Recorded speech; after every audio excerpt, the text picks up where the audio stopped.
तो नमस्कार, एके मास्टर में आपका स्वागत है। दोस्तों, आप अपनी स्क्रीन पे देख रहे हैं एक पत्र है लोक शिक्षा संचालनालय का दिनांक 4/9/24 का। आज का ये पत्र है जिसमें से अतिथि शिक्षक जो नए अतिथि शिक्षक अभी नए अभ्यर्थी हैं वो इंतज़ार कर रहे थे, उसके बारे में एक नया लेटर आज आया है, जिसमें से आवेदक द्वारा GFMS पोर्टल पर साला विकल्प चयन हेतु की जाने वाली कार्यवाही के बारे में बताया गया है।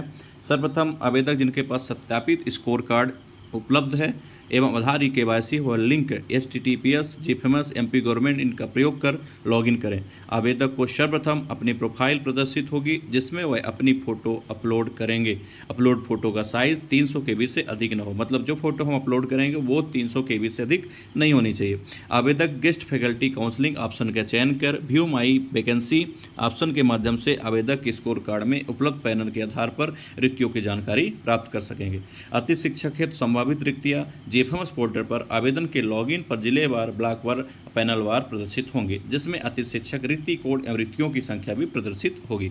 आवेदक साला विकल्प चयन करने हेतु अतिथि शिक्षक रिक्ति कोड को दर्ज करेगा। रिक्ति कोड की जानकारी दर्ज करने के उपरांत विद्यालय एवं संबंधित रिक्त के पैनल की जानकारी प्रदर्शित होगी। साला विकल्प चयन करने हेतु आवेदकों को विकल्प चयन हेतु कोई सीमा नहीं, मतलब टीचर अतिथि शिक्षक कितने भी स्कूल को उसमें अपने चॉइस फिलिंग में ले सकता है।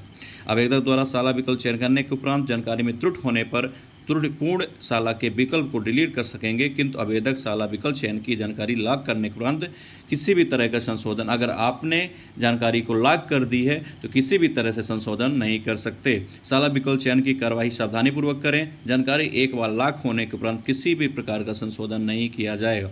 यदि किसी आवेदक का एक से अधिक पैनल के स्कोर कार्ड हैं तो वह समस्त पैनल में साला विकल्प का चयन कर सकेगा। मतलब जैसे किसी का SS1, SS2, SS3 में है तो सभी पैनल में साला का विकल्प चयन कर सकेगा।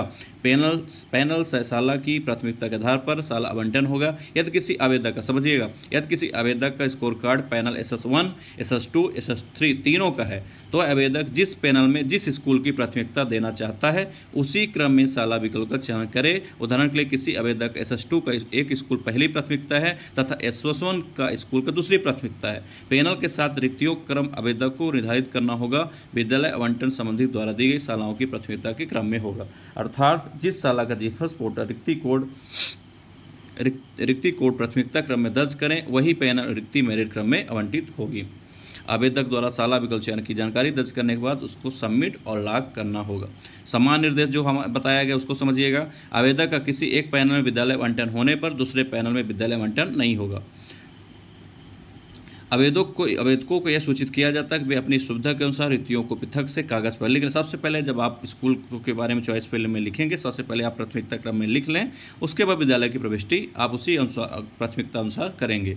अतिथि शिक्षक हेतु रिक्तियाँ परिवर्तनशील होंगी। जैसे नवीन शिक्षक की पदस्थापना, अगर कोई हमारे विद्यालय में नवीन शिक्षक की पदस्थापना होती है, स्थानांतरण होता है या उच्च पद प्रभार या सेवानिवृत्त या मृत्यु या अन्य कारण से अतः किसी रिक्त विशेष पर अतिथि रखे जाने की बाध्यता नहीं होगी। इस हेतु अतिथि शिक्षक कोई क्लेम दर्ज नहीं कर सकेंगे। विद्यालय में नियमित शिक्षक की पदस्थापना होने पर अगर विद्यालय में कोई नियमित शिक्षक आता है तो अतिथि शिक्षक की सेवाएं स्वतः ही समाप्त हो जाएंगी। विद्यालय आवंटन प्रक्रिया के समय पोर्टल पर प्रदर्शित रिक्त के विरुद्ध ही ज्वाइनिंग की रिक्वेस्ट शाला प्रभारी के पोर्टल के माध्यम से की जाएगी। अब समय सारणी यहाँ पे आप थोड़ा सा देखेंगे। गतिविधियाँ क्या हैं? आवेदक द्वारा GFMS पोर्टल साला विकल्प चयन करना। 4 से 9 तारीख तक क्या होगा? 4 सितंबर से 9 सितंबर तक GFMS पोर्टल पर साला विकल्प चयन कर सकेंगे। दूसरा क्या है? साला विकल्प चयन के उपरांत मेरिट के आधार पर आवेदकों को विद्यालय जो जिस मेरिट में रहेंगे 10 तारीख को ये मेरिट की लिस्ट आ जाएगी। आवेदकों द्वारा आवंटित विद्यालय में उपस्थिति जो आपको विद्यालय मिलेगी 11/9/24 से प्रारंभ हो जाएगी। आप उस विद्यालय में जा सकते हैं। और साला प्रभारी जो विश्वविद्यालय के साला प्रभारी हैं GFMS पोर्टल पर ज्वाइन किए गए अतिथि शिक्षक का प्रमाणीकरण करेंगे। उसकी जो डेट है 11 सितंबर से 14 सितंबर तक है। उक्त निर्देशों के अनुसार कार्यवाही सुनिश्चित करें। तो धन्यवाद दोस्तों, आप सभी लोग इसकी जो अतिथि शिक्षक की न्यू अभ्यर्थियों के लिए प्रक्रिया है वो 4 चरणों में संपादित होगी। उसको उसी तरह से आप क्रमबद्ध तरीके से इस चीज़ को फिलअप करिएगा। और बहुत अगर अच्छी जानकारी लगी तो हमारे चैनल को आप लोगों तक शेयर करें और सब्सक्राइब करें। Thank you so much. जय हिंद। मिलते हैं नए अपडेट के साथ।